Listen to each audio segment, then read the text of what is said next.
Friends, welcome and welcome back to our channel SS stories. Sorry friends, मैं आपको last 15 दिनों में कोई भी स्टोरी नहीं दे पाई हूँ, लेकिन आगे से मैं कंटिन्यू वीडियोस अपलोड करती रहूँगी।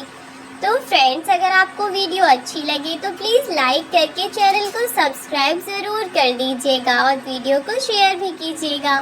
तो आइए बढ़ते हैं कहानी की ओर। विदेश में रह रही बेटी ने जब अंतिम संस्कार में पहुंचकर अपनी मां के हाथ में अजीब से निशान देखे तो वह अचंभित हो गई और उससे नौकर से बात करने पर उस नौकर ने जो बताया वह सुनकर वह हक्की बक्की रह गई, क्योंकि सुखमती जी एक मध्यम वर्गीय परिवार की महिला थीं और सामान्य तौर पर जैसे सभी गांव के लोग कहीं न कहीं गांव से जुड़े हुए होते हैं, वैसे ही सुखमती जी भी गांव से ही जुड़ी हुई थीं। वह वैसे तो एक गांव की महिला थीं, लेकिन जब उनके बच्चे बहुत छोटे थे तभी वह अपने परिवार यानी अपने पति और बच्चों के साथ शहर में आ बसी थीं। शहर में आने के बाद शुरुआती कुछ दिन तो बहुत ही मुश्किलों भरे थे। शुरुआत में तो न खाने को रोटी थी, ना ही पहनने को कपड़े थे।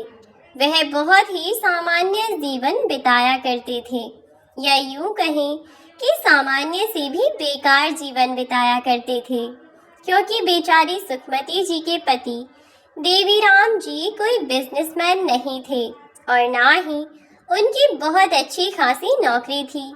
शहर में आए तो कुछ पैसे लेकर ही आए थे और उन्हीं पैसों से उनका अब तक का खर्चा चल रहा था। लेकिन परिवार के साथ खर्च बढ़ते ही हैं और पैसे कब देखते ही देखते फुर हो जाएं, यह तो पता ही नहीं चलता। बस यही देख करके उन्होंने जल्द ही अपने लिए काम धंधा ढूंढना शुरू कर दिया। लेकिन अनजान शहर, जहां उन्हें कोई जानता भी न था, जल्दी से उन्हें काम भी नहीं मिला। तो मजबूरी में शुरुआत में तो बेचारे मजदूरी का काम ही करने लगे। फिर धीरे धीरे उन्होंने एक फैक्ट्री में काम लगाया और वहां से 2 पैसे कमाने लगे। इधर उनकी पत्नी सुखमती जी घरेलू काम में निपुण थीं, इसीलिए वह अपने घर को तो संभाला ही करती थीं। साथ ही शादी ब्याह में जब घर पर बहुत काम चलता है तो कुछ लोग खाना बनाने के लिए मजदूरों को रख लेते हैं। तो बस ऐसे ही मजदूरी यानी कि शादी ब्याह में लोगों के लिए खाना बनाने का काम सुखमती जी कर लिया करती थीं, जिससे महीने में कुछ दिन काम करने से ही उन्हें भी ठीक ठाक पैसे मिल जाया करते थे। उन पैसों को वह अपने पास जोड़ रही थीं और ऐसे ही अपने पति को बताकर वह भी काम करती रहीं और उन पैसों को जोड़ती रहीं। इधर देवीराम जी ने कई सालों तक जो मेहनत की थी, 2-3 साल में अब उनके पास थोड़े बहुत पैसे जुड़ गए थे। उन्होंने सोचा कि क्यों ना एक दुकान कर ली जाए, ना किसी की नौकरी करनी पड़ेगी और ना ही किसी की बातें सुननी पड़ेंगी। जितना चाहे उतना काम करो और जितना मुनाफा होगा सब अपना ही अपना। बस अब उन्होंने वहीं पर मार्केट में एक दुकान की बात कर ली और उस दुकान पर उन्होंने सोचा कि वे थोड़ा बहुत खाने पीने का फास्ट फूड का सामान रखेंगे। साथ ही दुकान में अंदर जनरल स्टोर यानी कि परचूनी का सारा सामान भर लेंगे, जिससे कि किसी भी हालत में उनके खर्चे चलते रहें। अब यही सब सोचकर कि उन्होंने दुकान लेने का सोचा, लेकिन उन्हें पता चला कि उनके पास कुछ पैसे कम पड़ रहे थे। लगभग 60-70 हजार रुपए देवीराम जी के पास कम पड़ रहे थे। और जब इस बारे में उन्होंने अपनी पत्नी सुखमती जी को बताया तो सुखमती जी ने अपने पति को सांत्वना देते हुए कहा, अरे बस इतनी सी बात पर आप इतने परेशान हैं। आप चिंता मत कीजिए, हमने जैसा सोचा है वैसा ही होगा और आपको जो दुकान चाहिए वह दुकान आपको मिल जाएगी। तब प्रश्न भरी नजरों से अपनी पत्नी की ओर देखते हुए देवीराम जी बोले, अरे मेरी भाग्यवान, हो तो जाएगी, पर कैसे होगी? हमारे पास तो इतने पैसे ही नहीं हैं, और अगर हम पैसे नहीं दे पाए तो हमसे पहले उस दुकान को कोई और ले लेगा, और इतनी मौके की दुकान को भला कोई क्यों ही छोड़ने लगा? वह तो अभी ज्यादा किसी को जानकारी नहीं है, और जो अभी तक इस दुकान में रह रहा था उससे मेरी थोड़ी सी जान पहचान हो गई थी, इसीलिए उसने मुझे बता भी दिया, वरना आज के जमाने में भला कोई क्यों ही किसी को बताने लगा। सब अपना ही मतलब देखते हैं। तब फिर सुखमती जी ने अपने उन्हीं पैसों में से अपने पति को निकालकर पैसे दे दिए, जो वह इतने समय से अपने खाते में जोड़ रही थीं, और अब तक उनके पास बहुत पैसे इकट्ठे हो गए थे। तो सुखमती जी ने बैंक जाकर 70,000 रुपए लाकर अपने पति के हाथ में थमा दिए कि यह लीजिए बकाया राशि, और जाकर वह दुकान ले लीजिए। अब बातचीत करने के बाद आखिरकार उन्होंने दुकान खरीद ली, और दुकान खरीदने के बाद उन्होंने अपने प्लान के अनुसार उसमें सारा सामान भर लिया। अब क्योंकि दुकान भी परचूनी की थी, यानी कि जनरल स्टोर था, तो कुछ ही दिनों में दुकान ठीक ठाक चलने लगी, और सुखमती जी और उनके पति अब इसी तरह दुकान संभालने लगे। लगभग आने वाले 2 सालों में उनका हिसाब किताब सुधरने लगा। बच्चों की पढ़ाई भी वह अच्छे से करवा रहे थे, और अब सबसे पहले देवीराम जी ने अपनी पत्नी सुखमती जी का काम छुड़वाया, और उन्हें कहा कि वह आराम से घर पर रहकर बच्चों का ध्यान रखें, क्योंकि अब उन्हें काम की इतनी कोई ज़रूरत नहीं है जितनी बच्चों को अपनी माँ की है। अब जब सुखमती जी के पति ने कहा तो उन्होंने भी काम धंधा सब छोड़कर अपने बच्चों पर ध्यान दिया। उनकी आर्थिक स्थिति भी सुधर चुकी थी, तो उनके लिए अब उनके बच्चों से ज्यादा जरूरी कुछ नहीं था। इधर समय के साथ साथ देवीराम जी की दुकान जम गई, और वह ठीक ठाक पैसे कमाने लगे, और ईश्वर की कृपा से समय के साथ साथ उनकी दुकान और दुकानदारी बढ़ती ही रही। अब उनके बच्चे सरकारी स्कूल में ना जाकर प्राइवेट स्कूल में जाने लगे, और वे एक अच्छी जिंदगी बिताने लगे थे, लेकिन अभी तक किराए के मकान में ही रह रहे थे। लेकिन कब तक? जब ऊपर वाले का साथ था तो परेशानी किस बात की थी। धीरे धीरे पैसे जोड़ते रहे, और 10-12 सालों में जब तक उनके बेटों की और उनकी बेटी की पढ़ाई पूरी होती, तब तक उन्होंने अब अपना घर भी ले लिया था। बेटी अपने माँ बाप से बहुत प्यार करती थी, और दोनों बेटे भी। उनके दोनों बेटे अपनी मम्मी पापा को अपने सर आंखों पर बिठाकर रखते थे। पूरा परिवार एक साथ खुशी खुशी रहता था। सभी लोग एक दूसरे की परवाह और सम्मान करते थे, पर एक दूसरे से बहुत प्यार भी करते थे। लेकिन वक्त हमेशा एक जैसा नहीं रहता। वक्त के साथ रिश्ते बदलते हैं, और रिश्ते बदलने के साथ उन रिश्तों में परिवर्तन आना भी तो स्वाभाविक सी बात है। इंसान कभी शादी के बाद बदल जाता है, तो कभी वक्त और हालात के साथ। खैर, फिलहाल उनके वक्त और हालात दोनों बहुत ही सही थे। बच्चों की पढ़ाई पूरी हुई, और अब तक ग्रेजुएशन करने लगे। देवीराम जी ने मकान और दुकान दोनों ही अपने नाम से ली हुई थी, और जैसे कि आप सभी जानते हैं कि वक्त के साथ देवीराम जी की दुकान बहुत ठीक ठाक चलने लगी थी। अपने मकान के लिए देवीराम जी एक तरफ पैसे जोड़ रहे थे, वहीं दूसरी तरफ वे अपनी आय का साधन बढ़ाने के लिए भी कुछ सोच रहे थे। उन्होंने दूसरी तरफ से पैसे जोड़ रखे थे अपनी दुकान के लिए, और थोड़े समय बाद ही उन्होंने एक और दुकान भी खोल ली थी। अब क्योंकि उनके बच्चे तो पढ़ाई कर रहे थे और वे एक दुकान को संभालते थे, इसीलिए उन्होंने दोनों दुकानों पर काम करने वाले लड़के रखे हुए थे, ताकि वे आराम से दुकानों को देख सकें। अब अकेले देवीराम जी दोनों दुकानों का काम संभाला करते थे। कभी किसी दुकान पर बैठ जाया करते तो कभी किसी दुकान पर। सारा काम उन्होंने अपने मजदूरों के हाथों में भी नहीं छोड़ा, क्योंकि बेईमानी भी बहुत बड़ी चीज है। दो पैसों को देखकर कब इंसान के मन में लालच आ जाए पता नहीं चलता। इसीलिए उन्होंने अपनी दुकानों का सारा लेन देन, सामान की देख रेख उन्होंने खुद ही की। दुकान पर काम करने वाले लड़कों को वे अपने बच्चों की तरह मानकर उन्हें बहुत प्यार किया करते थे, और दूसरी तरफ उनके बच्चे पढ़ाई कर रहे थे। दोनों बेटों के बाद उनकी बेटी बहुत छोटी थी।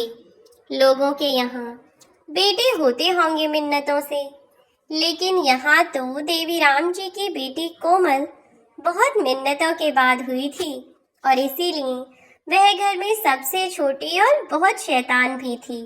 इसीलिए परिवार के सभी सदस्य उससे बहुत प्यार किया करते थे। लाड़ प्यार से पाली हुई कोमल अपने माँ बाप की शान और अपने भाइयों की जान थी। उसे सब बहुत प्यार करते थे। वक्त बीतने के साथ इधर उनके बेटों की ग्रेजुएशन भी हो गई, और बेटों की ग्रेजुएशन के बाद उनके बेटों को वह क्या काम करना है, उन्होंने अपने बेटों को बिठाकर उनसे बात की और जानना चाहा कि आखिर उनके बच्चे क्या करना चाहते हैं। वह अपनी पढ़ाई के हिसाब से कोई नौकरी ढूंढना चाहते हैं या फिर अपने पापा का ही काम संभलवाना चाहते हैं। तो उस समय उन लोगों ने कहा कि पापा, जैसे आपको ठीक लगे हम वैसे करने को तैयार हैं, लेकिन पढ़ाई लिखाई हो या उनका पहनना ओढ़ना हो, किसी भी चीज में उन्होंने हस्तक्षेप नहीं किया था। जो उनके बच्चों का दिल करता वे वैसे ही रहा करते। तो इसीलिए उन्होंने उनके जीवन का एक अहम फैसला, यानी कि अपना भविष्य बनाने का फैसला लेने के लिए भी उन्हें खुद ही कहा कि वह क्या करना चाहते हैं वह खुद ही निश्चित करें। यदि वह नौकरी करना चाहें तो भी वे कर सकते हैं, और यदि वह अपने माँ बाप के साथ अपनी दुकानों पर बैठना चाहें, उनके आसपास रहकर उनका ख्याल रखना चाहें, तो वह भी कर सकते हैं। उनका अपना अच्छा खासा काम था, तो उन्हें भला नौकरी की क्या ही ज़रूरत थी। अब बेटों ने कुछ निश्चित नहीं किया और कहा कि पापा, हम नौकरी ढूंढ लेंगे।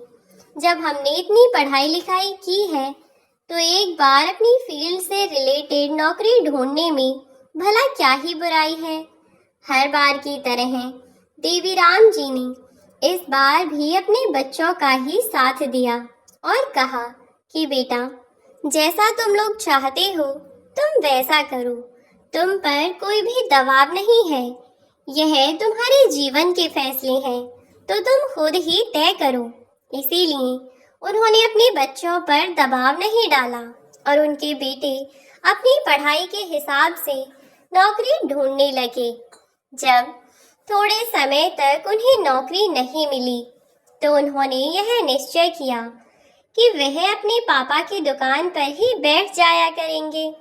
कम से कम कुछ काम तो होगा ही। और फिर सबसे बड़ी बात तो यह थी कि जब उनका अपना काम था तो उन्हें नौकरी करने की क्या ज़रूरत थी। अपनी दुकान पर खुद के मालिक बनकर बैठे रहते और वहाँ किसी भी ऑफिस में चाहे कितनी भी बड़ी नौकरी करते, पर रहते तो नौकर ही, और किसी न किसी बात पर बॉस की बातें सुननी ही पड़ती। लेकिन यहाँ ऐसा कुछ नहीं था। अपनी दुकान पर अपनी मर्जी के मालिक थे। कुछ टाइम तक उन दोनों ने ऐसे ही काम किया। फिर उन्हें जब इस काम में ही मुनाफा दिखाई दिया तो दोनों एक एक दुकान संभालने लगे, और इधर देवीराम जी दोनों दुकानों पर इधर उधर घूमते रहा करते और पूरी देखभाल किया करते। जैसे कि इधर उधर जाना, ऑफिस घूमना उन्होंने शुरू किया था तो उन्होंने अपने बेटों के लिए लड़की देखना शुरू कर दिया था। और फिर अब जब उनके बेटे हैं, उनकी दुकान संभालने ही लगे हैं, तो इसीलिए उन्होंने अपने बेटों की शादी करने का निश्चय कर लिया था। और जब बेटों ने शुरू शुरू में ही अपनी दुकान संभाली, तभी उन्होंने अपने दोनों बेटों की शादियां कर दी थीं। और अब देखते ही देखते समय बीते जा रहा था। इधर उनकी बेटी अभी ग्रेजुएशन के फर्स्ट ईयर में थी और अपनी पढ़ाई किए जा रही थी। उनकी बेटी पढ़ने में बहुत होशियार थी और वह कुछ बड़ा करना चाहती थी। किसी बच्चे को नहीं था उनमें से इतना लगाव, लेकिन सब अपने अपने शौक और अपनी अपनी इच्छा की बात थी। बेटी ने 12वीं के बाद विदेश जाकर पढ़ाई करने की इच्छा जताई, लेकिन अभी उसे विदेश छोड़ने की बात को लेकर सुखमती जी और उनके पति देवीराम जी कुछ निश्चित नहीं कर पा रहे थे। बच्चों से बैठकर उन्होंने क्लियर बात की तो समझ आया कि पैसों के खर्चे के चलते वह अपनी बेटी को वहां नहीं भेजना चाहते, क्योंकि समय के साथ साथ खर्चे बढ़ ही रहे थे। बेटों की शादी के बाद परिवार में वैसे भी बहुत खर्चे बढ़ गए थे और शादी का खर्चा हुआ था सो अलग, और फिर घर भी लोन पर ही लिया था, इसीलिए उसकी किश्त भी जा रही थी। कमाई तो सबको दिखती है, लेकिन खर्चे तो उसी को पता होते हैं जो काम कर रहा होता है। बस वैसा ही कुछ था, लेकिन खर्च भी उसी तरह के थे। इसीलिए उन्हें अपनी बेटी को विदेश भेजने से पहले बहुत सोचना पड़ता। उन्होंने 12वीं में जाते ही जब अपनी बेटी ने उनसे कहा था कि मुझे विदेश जाकर पढ़ाई करनी है, तो उन्होंने उसे समझा दिया था कि बेटा, तुझे परदेश जाकर पढ़ाई करने से कोई नहीं रोकेगा, लेकिन तुझे मेहनत करके पढ़ाई करनी होगी। और हमने सुना है कि सरकार भी ऐसे बच्चों की मदद करती है जो मेहनत करते हैं, आगे पढ़ाई करते हैं और आगे बढ़ना चाहते हैं। कुछ फॉर्म निकलते हैं, शायद विदेश में पढ़ाई करने का मौका मिलता है, जिससे वह भी सरकार के खर्चे पर। तो बेटा, एक बार तू भी वह पढ़ाई करके देख लेना। यह बात उनकी बेटी कोमल को भी समझ आई और उसने 12वीं में बहुत मेहनत करके वह पेपर क्लियर कर लिया और इसीलिए अब वह विदेश में पढ़ाई करने के लिए जा चुकी थी और पूरा मन लगाकर वहां विदेश में पढ़ाई कर रही थी। और यहाँ घर में बेटी के जाने के बाद दो बहुएं थीं, इसीलिए बेटी की कमी इतनी महसूस नहीं होती थी। और फिर दोनों बहुएं आपस में बहन थीं, इसीलिए उन दोनों में आपस में ठीक ठाक बनती थी। जब बेटों के लिए रिश्ता आया और बताया गया कि दोनों बहनें हैं, तो सुखमती जी ने भी सोचा कि चलो कम से कम ऐसे ही दोनों आपस में प्यार से रहें, घर में कोई कलेश ना मचे। इधर बेटे परिवार का, दुकानों का सारा काम संभालने लगे थे, लेकिन अभी भी उन्हें इतनी जानकारी नहीं थी। इसीलिए देवीराम जी भाग दौड़ करते रहा करते और बाहर के सारे काम संभालते और उन्हें सिखाते रहते थे। एक दिन जब देवीराम जी एक दुकान से दूसरी दुकान पर जा रहे थे, तो अचानक एक एक्सीडेंट में उनकी मौत हो गई। एक बड़े से ट्रक से उनका एक्सीडेंट हुआ और ट्रक वाला उन्हें मारकर भाग गया। रास्ते में से निकलते हुए एक आदमी ने जब उन्हें सड़क पर बेहोश देखा और सर से खून निकलते देखा, तो फटाफट अस्पताल में भर्ती कराया, पुलिस को खबर कराई। तब जाकर कहीं देवीराम जी के घर वालों को इस बारे में पता चला। पुलिस वालों को देवीराम जी ने अपने अंतिम शब्दों में यही बताया कि एक ट्रक वाले ने उनका एक्सीडेंट किया और फिर भाग गया। जिस दिन एक्सीडेंट हुआ उसी दिन तुरंत ही कोमल को खबर कर दी गई और वह अपने पिता को देखने के लिए वहां से निकल गई। अगली सुबह जब तक कोमल अपने देश पहुंची, तब तक उसके पिताजी को होश भी आ चुका था और उन्होंने पुलिस वालों को बयान दिया, उसमें एक्सीडेंट के बारे में बताया और अपने बेटा और बेटी को बुलाकर उन्हें यही समझाया कि बेटा, मैं अपने जीते जी तुम्हारी माँ को बहुत प्यार और सम्मान से रखा है मैंने। मेरे जाने के बाद अपनी माँ का पूरा ख्याल रखना, कभी किसी चीज़ के लिए उसे तंग मत करना, उसका पूरा ख्याल रखना। शायद मैं उसका ख्याल नहीं रख पाऊंगा अब। अपने बच्चों से उनके यह शब्द कुछ आखिरी शब्द थे। उसके बाद देवी राम जी ने अपनी आंखें बंद की तो दोबारा उन्होंने कभी अपनी आंखें नहीं खोलीं। अपने पति के जाने का सदमा सुखमती जी के लिए बहुत गहरा था, जिसके सहारे उन्होंने जीवन के हर सुख दुख को हंसते हंसते पार कर लिया। आज वही जीवन साथी उनका साथ छोड़कर जा चुका था। बहुत मुश्किलों से उन्होंने खुद को संभाला और फिर जब कोई इंसान हमें छोड़कर चला जाए तो उसके बाद भी जिंदगी तो जीनी ही पड़ती है ना। जिंदगी खत्म नहीं हो जाती, बस जीते जी कुछ लोग जा चुके होते हैं, लेकिन उनके बच्चों को अपने कर्तव्य निभाने थे और अपनी जिंदगी भी जीनी थी। वक्त के साथ सबने सच को स्वीकार कर लिया। बेटी फिर से विदेश में अपनी पढ़ाई करने चली गई। दरअसल कोमल को शुरू से ही डॉक्टर बनने का शौक था और इसी की पढ़ाई के लिए वह विदेश गई हुई थी। बेटों ने दुकान अच्छे से संभाल ली थी और अब से अपने इलाके में वे एक अच्छे खासे साख वाले आदमी थे, जिनकी बात का बहुत मान और सम्मान रखा जाता था। जब देवीराम जी की मौत हुई उसके कुछ महीनों बाद ही सुखमती जी के घर में एक पोता आया और फिर उसके कुछ समय बाद छोटी बहू को भी एक पोती हुई। परिवार में खुशियों का माहौल था। अब बच्चों के सहारे वह अपना दुख भुला दिया करती थी। जब तक बच्चों का साथ रहा तो बिल्कुल टेंशन फ्री रहती थी, कोई परेशानी ही नहीं रहती। सुखमती जी अपने पोते पोती के साथ घर में मिलजुल कर यह सब भूलने की कोशिश कर रही थी और इधर उनकी बहू और बेटी जो कि अब सारी जिम्मेदारियां संभाल रही थी। अब सारे काम तो वे कर ही रहे थे, उनके बेटे और बहू, साथ ही सारा पैसा भी उनके हाथ में ही था। जब तक देवीराम जी जिंदा थे तब तक सुखमती जी को एक पैसा मांगने की जरूरत नहीं पड़ी। कुछ पैसे वे उन्हें दे दिया करते थे। हर एक इंसान की अपनी कुछ जरूरतें होती हैं जिसके लिए उसे पैसों की जरूरत होती है।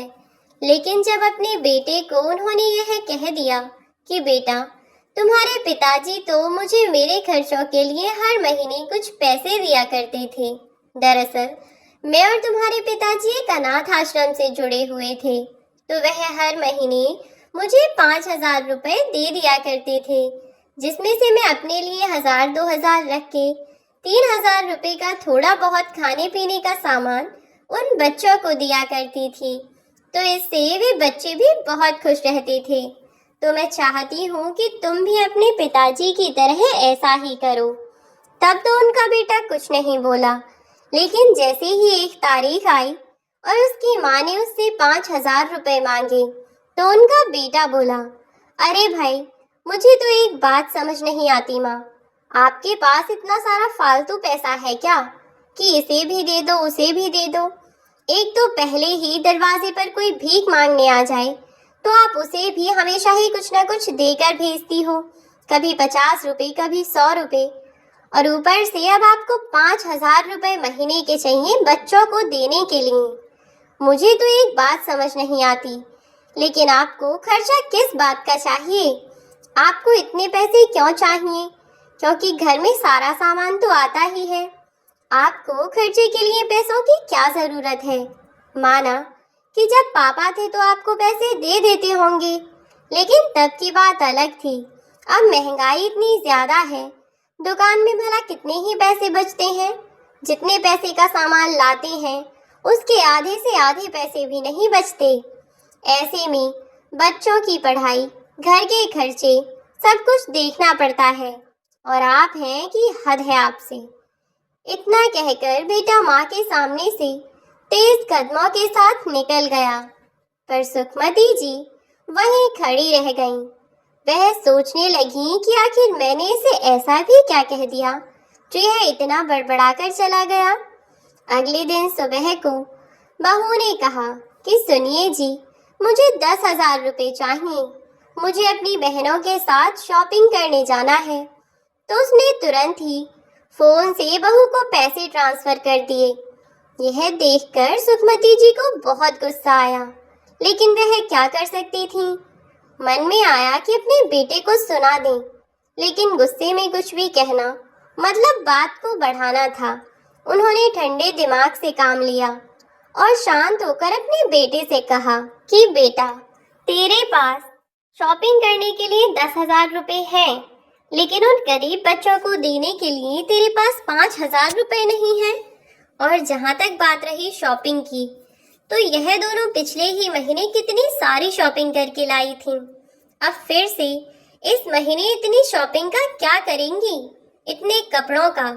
इस बात से बेटे और बहुए दोनों को ही बुरा लगा और कहने लगे कि माँ, आप अपने काम से काम रखिए। हर वक्त बहू बेटों के बीच में बोलना इतना जरूरी नहीं होता जितना आप बोलती हैं। हद होती है किसी चीज की। अब हम अपनी बीवियों को कुछ देंगे तो आपसे पूछ कर देंगे क्या? और फिर आपकी उम्र और इनकी उम्र में कोई फर्क नहीं है। इस उम्र में शौक पूरे नहीं करेंगी तो कब करेंगी? इस पर सुखमती जी ने अपने बेटों से कहा कि शौक और जरूरत में बहुत फर्क होता है। मैं तुमसे जो पैसे मांग रही थी वह किसी जरूरत के लिए थे, और तुम जो पैसे उड़ा रहे हो वह बिना बात के शौक के लिए है। सुखमती जी ने जो किया बहुत सही था। वह इतना कहकर वहां से चली गईं। सुखमती जी एक आत्म स्वाभिमानी महिला थीं, जिनके पति ने अब तक उनके लिए इतना सब कुछ किया था। वह किसी की सुनने को अब तैयार नहीं थी, और वह भी तब जब वह गलत नहीं थी। उस दिन बेटे चुपचाप ऑफिस चले गए और बहुएं भी अपनी सास से तंज कसने लगी। अब छोटी छोटी बातों को लेकर वे लोग अपनी सास से बहस करने लगे। सुखमती जी ने अपने बेटों से कहा कि बेटा, इस बार मुझे थोड़े पैसे दे देना। दिवाली पर गरीबों को कुछ मिठाइयाँ बांटनी है। इससे घर में सुख समृद्धि और बरकत आती है, और गरीबों की दुआएं मिलती रहेंगी तो हमारे लिए ही अच्छा है। पहले तो बेटों ने अपनी माँ को सुना दिया और बोले, हद हो गई माँ, आपसे तो बिल्कुल। पता नहीं आप कितनी लखपति हैं जो हर जगह पैसा उड़ाना चाहती हैं। पिछले महीने उन गरीबों को 5,000 रुपए देने के पीछे आपने इतनी बहस की, और अब किन गरीबों को मिठाइयाँ बांटनी है। अरे, कुछ भी बातों से तो नहीं होता। आधा किलो का डब्बा भी 400 रुपए का आता है। अब अगर आपने 100 गरीबों को भी मिठाइयाँ बांटी तो बस हो गया हमारा। तो हमारे बस का नहीं है इतना रईसपना दिखाना। और फिर उन गरीबों से हमें मिलने क्या वाला है?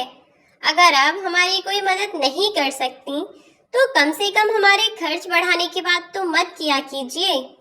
अब तो बेटे और बहुएं हर बात पर उल्टा बोलने लगे, और इधर बेटों ने अपने ससुराल वालों को 2-2, 2,500 हजार रुपए की मिठाइयाँ और कपड़े और दिवाली के तोहफे भिजवाए। यह सब देखकर फिर से सुखमती जी को बहुत गुस्सा आया कि वाह बेटा, तुमने क्या किया। वहां तो तुमने 50,000 रुपए खर्च कर दिए। अगर यहाँ 20-30 हजार खर्च कर देते तो क्या चला जाता। लेकिन कोई बात नहीं बेटा। अब उनके बेटों ने अपनी माँ की बात सुनना बंद ही कर दिया था। तो सुखमती जी ने सोचा कि कोई बात नहीं, अब जब मेरे बेटे दान करने का कोई काम करना ही नहीं चाहते तो यह उनकी इच्छा है। ना करते हो तो ना सही, मैं ज्यादा क्या कहूँ। इसीलिए वे चुप रहने लगी और बेटों से अब कुछ न कहती। मन करे तो कर लो, ना करे तो ना सही। अब तो धीरे धीरे बेटे और बहुएं बहुत ज्यादा पैसे उड़ाने लगे। आए दिन कभी मूवी देखने जाते, कभी बाहर खाने जाते, और यह सब करते करते उन्होंने अपनी दुकान बर्बाद कर ली। 2 ही साल में उनके हालात पहले से बहुत बेकार हो गए। अब उनके पास उड़ाने के लिए पैसे ही नहीं थे। पैसे उड़ाना तो दूर की बात, जो इज्जत उनके पिता ने इतनी मेहनत से बनाई थी, गलत याराने में पड़कर उन्होंने वह इज्जत भी मिट्टी में मिला दी। इधर दुकान पर जाना भी लगभग बंद कर रखा था, जिसके कारण वह कुछ भी फायदा नहीं कमा पा रहे थे। दुकान पर रहने वाले लड़के भी अब उनसे चालाकी करने लगे थे, क्योंकि उन्हें पता था कि इन्हें किसी भी चीज का कोई होश नहीं रहता है। यह तो बस अपने मजे में मस्त रहते हैं। और ऐसे ही करके वह डूबते चले जा रहे थे। और जब उनके ऊपर कर्जा बढ़ गया तो बेटों ने अपनी माँ से कहा कि माँ, हमें लगता है कि हमें एक दुकान किराए पर दे देनी चाहिए, जिससे कुछ पैसे आते रहें। तब दूसरा बेटा बोला कि पागल, किराए पर दुकान देने से हमारा कर्ज नहीं पटेगा। माँ, मुझे तो लगता है हमें एक दुकान बेचनी पड़ेगी। आप दुकान के कागजों पर दस्तखत करो या अंगूठा लगा दो, ताकि हम एक दुकान बेच सकें और कर्ज से मुक्त हो सकें। देखिए माँ, यह सब धन दौलत किस काम की, अगर इंसान ही चैन से ना रह सके तो। और फिर अब हमारे कर्जदार हमारा जीना मुश्किल कर रहे हैं। इसीलिए प्लीज आप इन कागजात पर साइन करके इस दुकान को बेच दो, जिससे उन पैसों से हम अपना कर्ज पटा सकें। जब उन्हें यह पता चला तो सुखमती जी ने मना कर दिया और उन्होंने अपने बेटों से कहा कि तुमने अपनी अय्याशियों और अपने शौक मौज के चलते खुद पर कर्ज किया है, किसी ढंग के काम के लिए नहीं किया। तुमसे खुद कुछ किया तो गया नहीं। मेरे पति की मेहनत की कमाई, मेरे पति ने तुम्हारे लिए जो इतना सब कुछ करके दिया था, उसे भी तुमने बर्बाद कर दिया। और ऊपर से अब तुम चाहते हो कि मैं वह दुकान तुम्हारे नाम कर दूं? हरगिज नहीं, मैं वह दुकान तुम्हारे नाम कभी नहीं करूंगी। मेरे पति ने मरने से पहले इसीलिए मुझे इन सब की मालकिन बनाया, क्योंकि यदि सब कुछ तुम्हारे नाम होता तो तुम सब कुछ बर्बाद कर देते, चाहे कुछ भी हो जाए।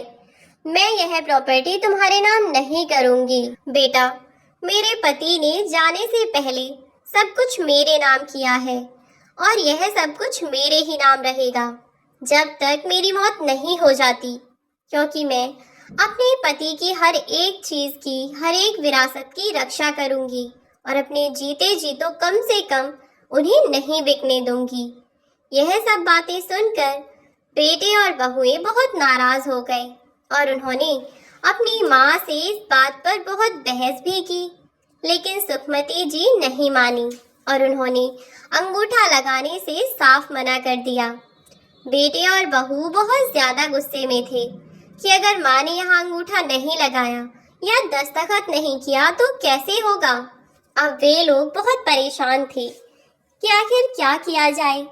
रात को सुखमती जी जब सोने जा रही थीं, तो बहू बेटे के कमरे से आवाजें आईं और उन्होंने जाकर देखा तो चारों एक ही कमरे में बात कर रहे थे और कहने लगे कि अगर माँ जीते जी यह सब हमारे नाम नहीं करेंगी तो उनके मरने के बाद तो सब हमारा ही होगा ना। अब हमें माँ को मारना होगा। जब बेटे यह सब बातें कह रहे थे तो सुखमती जी ने यह सब सुन लिया और वह ऐसा सुनकर घबरा गईं और वहां से भागने लगी, लेकिन उनके हाथ से कांच का गुलदस्ता टूटकर गिर गया। आवाज से बेटे बहुएं बाहर आ गए। अपनी माँ को देखकर वह उन पर टूट पड़े। किसी ने सर पर वार किया तो किसी ने हाथ पैर बांधे और फिर आखिरकार गला दबाकर उन लोगों ने अपनी माँ को जान से मार दिया और फिर अपनी माँ के हाथ के अंगूठे के निशान सभी कागजों पर ले लिए और भी कुछ खाली कागजों पर उन्होंने अपनी माँ के अंगूठे के निशान ले लिए और साथ ही दस्तखत करवा लिए। उन्होंने इस घर के कागज पहले से तैयार करवा रखे थे। फिर वे सोचने लगे कि आखिर इन सब का क्या किया जाए। अब कैसे इस हत्या को मौत में तब्दील किया जाए ताकि किसी को हम पर शक भी ना हो। तब उन बेटों ने अपनी ही माँ को उनके ही कमरे में पंखे से लटका दिया और अगले दिन सुबह होने तक का इंतजार किया और सुबह होते ही चीखने चिल्लाने लगे। आसपास के लोग इकट्ठे हुए और वह अपनी माँ को लेकर वहीं रोने चिल्लाने लगे कि माँ, पिताजी के जाने का आपको इतना बड़ा सदमा लगा कि आपने आत्महत्या कर ली। बेटी को जब यह सब पता चला तो वह भी बेचारी वहां से तुरंत ही निकल पड़ी। उसके पिताजी तो पहले ही इस दुनिया को छोड़कर जा चुके थे और 2 ही साल के अंदर लगभग उसकी सारी दुनिया वीरान हो गई थी। वह 2 ही साल में अनाथ हो गई थी। अब उसका कोई नहीं रह गया था सिवाय इन मतलबी भाई और भाभीियों के। जैसे ही वह इंडिया पहुंची तो उसे पता चला कि उसकी माँ के शव को वे लोग शमशान घाट लेकर पहुंच रहे हैं। तो वह सीधा शमशान घाट ही पहुंच गई। वहां पहुंचकर वह अपनी माँ को देखकर फफक फफक कर रो पड़ी। पूरे रास्ते वह वैसे ही रोती आई थी और अपनी माँ को देखते ही वह तेज तेज रोती रही और उन्हें बार बार उठाने की कोशिश करती रही। उसका कलेजा फटा जा रहा था। आखिर अब उसका रहा ही कौन था इस पूरी दुनिया में। इतनी भीड़ के होते हुए भी वह पूरी तरह से अकेली थी। इतना बड़ा दुख वह बर्दाश्त नहीं कर पा रही थी। अपनी माँ को पकड़कर वह दहाड़े मार मार कर रो रही थी कि तभी उसकी नजर अपनी माँ के हाथ पर पड़ी, जिस पर स्याही के निशान बने हुए थे। ऐसा लग रहा था जैसे किसी ने स्टाम्प से अंगूठा लगाया हो। अपनी माँ के हाथ पर वह निशान देखकर कोमल को बहुत अजीब लगा और वह उस निशान को देखकर आश्चर्यचकित हो गई और वहीं पर जोर जोर से चिल्लाने लगी कि नहीं, कोई मेरी माँ की लाश को हाथ नहीं लगाएगा। खबरदार, जो किसी ने भी मेरी माँ को जलाने की कोशिश की तो। इतना कहकर उसने अपने भाइयों के हाथ से मशाल दूर फेंक दी और लाश को जलने से रोक लिया। यह सब देखकर सब लोग चौंक गए कि यह ऐसा क्यों कर रही है, लेकिन उसके भाई समझ चुके थे कि यह ऐसा क्यों कर रही है और वह जल्दी जल्दी से चिता को अग्नि लगाने की कोशिश करने लगे और कहने लगे कि माँ के जाने के गम में शायद इसका मानसिक संतुलन बिगड़ रहा है, लेकिन हमें माँ की आत्मा की शांति के लिए यह तो करना ही होगा। यह कहते हुए वे लोग अपनी माँ की चिता की ओर बढ़े तो अब कोमल अपनी माँ की चिता के पास ही उनसे लगकर खड़ी हो गई और बोली, अगर किसी ने भी माँ की चिता को जलाने की कोशिश की तो मैं माँ के साथ जिंदा ही जल जाऊंगी। इसीलिए जब तक मैं नहीं कहती कोई मेरी माँ की चिता को हाथ नहीं लगाएगा।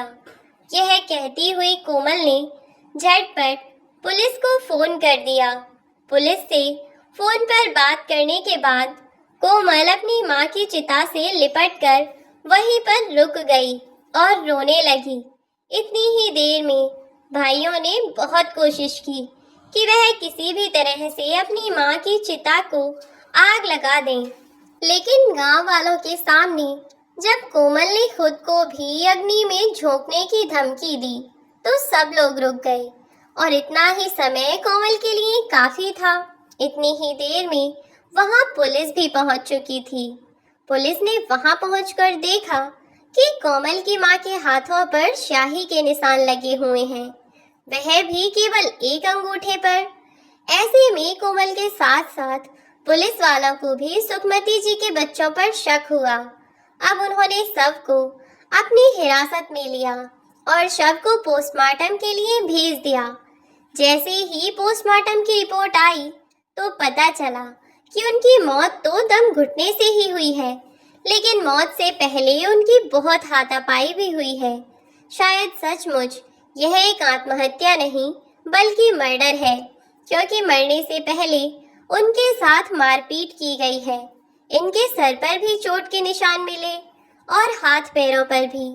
जब पोस्टमार्टम रिपोर्ट में इतना साबित होने के बाद वे लोग बहुत घबरा गए। इधर कोमल अपनी माँ को इंसाफ दिलाने के लिए पूरी तरह से तैयार थी और उधर उसके भाई और उसकी भाभी के हाथ पांव फूल रहे थे। उन्हें ऐसा लग रहा था कि दिन प्रतिदिन कोमल सच के और करीब जा रही है। ऐसे में वे क्या कर सकते थे, लेकिन कोमल डायरेक्ट अपने भैया भाभी का नाम नहीं ले सकती थी क्योंकि उसके पास कोई सबूत नहीं थे। अब वह अपने घर पर ही रहने लगी, वापस विदेश नहीं गई। अभी तक उसने अपने कॉलेज से 15 से 20 दिन की छुट्टियां ली और अपनी माँ के कातिल को ढूंढने के इरादे से वह निकल पड़ी। वह अपनी माँ के कातिल को जेल में पहुंचाने के लिए सबूत ढूंढ रही थी, जिसके चक्कर में वह अधिकतर भागदौड़ करती रहती थी। एक दिन जब वह पुलिस स्टेशन से वापस लौट रही थी कि तभी उसकी नजर अपने पुराने नौकर पर पड़ी, जो कि बाजार में बढ़िया से कपड़े पहनकर घूम रहा था। उसे अचानक से इतनी अच्छी वेशभूषा में देखकर कोमल सोच में पड़ गई कि आखिर इसके पास इतने पैसे कहाँ से आए। अपने शक को यकीन में बदलने के लिए उसने पुलिस वालों को बुलाया और सारी बात बताई। पुलिस ने भी शक के बिना पर उसे हिरासत में लिया और थोड़ी सख्ती से पूछने के बाद उसने बता दिया कि दरअसल जिस रात सुखमती जी के बेटों ने उनका कत्ल किया था, उस रात वह नौकर उनके घर में ही था और उसने उन्हें अपनी माँ को मारते हुए देख लिया था। वह अपनी माँ को मारकर पंखे पर लटका रहे थे। तभी इस नौकर ने उन्हें देख लिया था, तो उन लोगों ने इसे अपना मुंह बंद रखने के लिए बहुत सारे पैसे दिए थे। पूरे 50 लाख रुपए दिए थे इस बात को राज बनाए रखने के लिए। जब कोमल ने यह सब सुना तो उसके रोंगटे खड़े हो गए कि कितनी बेदर्दी से दो बेरहम बेटों ने अपनी ही माँ को मार डाला। कोमल ने गुस्से में आकर अपने भाइयों को बहुत बातें सुनाई और गुस्से में आकर उसने उन पर हाथ भी छोड़ा, लेकिन पुलिस वालों ने कोमल को उनसे दूर किया और कहा कि मैडम, आप निश्चिंत रहिए, इनके कर्मों की सजा तो इन्हें हम दिलाएंगे। और आखिरकार कोमल के भैया और भाभी सबको जेल हो गई। उन्होंने जैसे कर्म किए थे वह उनके कर्मों की सजा भुगत रहे थे और आज जेल में कैद हैं। वहीं कोमल ने दोनों दुकानों को अच्छे से संभाला और एक दो भरोसेमंद लड़कों को दुकानों पर छोड़ दिया और विदेश रहकर अपनी पढ़ाई पूरी की, क्योंकि 1 साल से भी कम समय की उसकी पढ़ाई बची थी। तो वह जल्दी ही अपनी पढ़ाई खत्म करके वापस लौटी और अपने भतीजे भतीजी, जिन्हें उसने बोर्डिंग स्कूल में डाला था, बोर्डिंग स्कूल से लेकर अपने घर पहुंची और आखिरकार उसने अपनी बेटी होने का फर्ज निभाया और गुनहगारों को उनके कर्मों की सजा दिलाई। Thanks for watching.